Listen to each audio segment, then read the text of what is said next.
देहरादून पहाड़ों में एक छोटी सी वैली, जहां है खुशियों का घर, वक्त के साथ निखरा बना सुनहरा प्यारा सा शहर। तंग गलियों में इसकी मिलेगा आपको सुकून, ताजा होंगी सारी यादें, जन्नत ही तो है अपना दून। पैसिफिक मॉल लाया है दून की ऐसी कहानियां जो करती है हम सबको इंस्पायर टू एस्पायर। मिलिए शहर के इन हिडन जेम्स से, फेस ऑफ देहरादून से।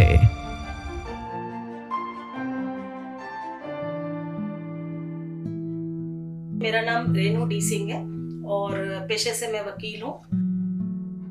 मिड 70s से लेकर लेट 70s तक भारत में हमारी डेमोक्रेसी का एक काला वक्त भी आया था, जिसको इमरजेंसी, उस समय इमरजेंसी के नाम से जाना गया था।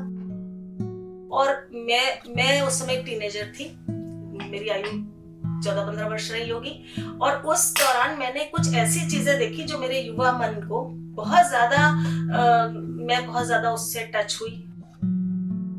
हमारे अड़ोस पड़ोस से रात में औरतें भागती हुई आती थी, दरवाजे खोलो और घर के अंदर आके सेफ जगह मांगती थी, और पुलिस किसी के भी घर से घुस के किसी को भी उठा के ले जा रही है।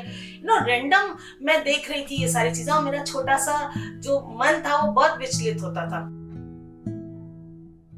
मैं एक ट्रेडिशनल राजपूत फैमिली से हूँ, जो कि प्रोग्रेसिव फैमिली भी है, जहाँ पर जेंडर डिस्क्रिमिनेशन बिल्कुल नहीं है। हम लोग सभी महिलाएं पिछली 9 पीढ़ियों से सब पढ़े लिखे महिलाएं हैं, formally educated and professionally educated.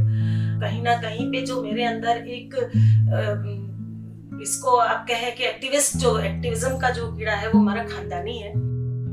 मेरी दादी एक एक्टिविस्ट थी खुद। मैं बहुत ही वेल नोन पर्सनालिटी थी वो अपने उस समय की। वो काकोरी कांड का उसमें निराला जी और यशपाल जी के संग में थी, कुंतला देवी जी। मैं उनकी ग्रैंड डॉटर हूँ।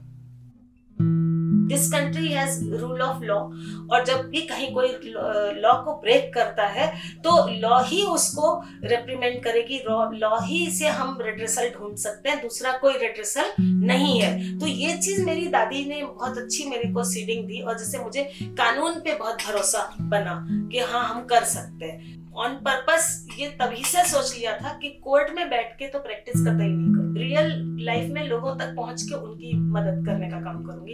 ये भी मेरे पास बहुत क्लियर था। तो समाधान शुरुआत से एनजीओ नहीं था। समाधान जब शुरू हुआ था तो समाधान के पास 10 रुपया था। हमारे पास स्टार्टिंग मनी 10 ही रुपये थे मेरे पास, जो मेरी दादी ने दिए थे मुझे।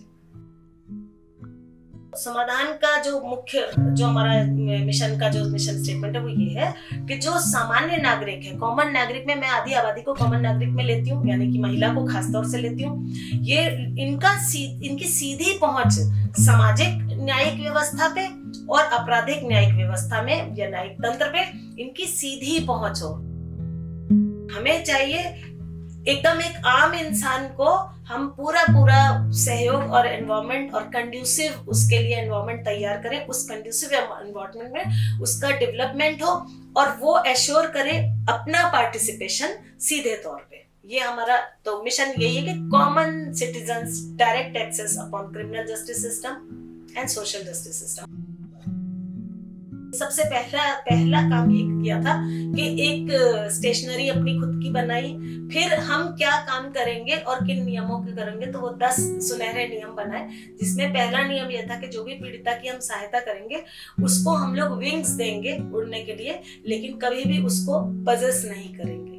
और ये आज भी है समाधान का, कि समाधान की जो बेनिफिशरीज हैं, जो यहाँ पर आके पढ़ती हैं, लिखती हैं, वकालत करती है, वकील बन के जीवन में स्थापित होती हैं, हम उनसे कभी भी ये उम्मीद नहीं रखते कि वो वापस आए या उनको अंडर ऑब्लिगेशन रखा जाए या उनसे हम कोई किसी किस्म का फायदा उठाएं, फाइनेंशियल, सोशल, नहीं।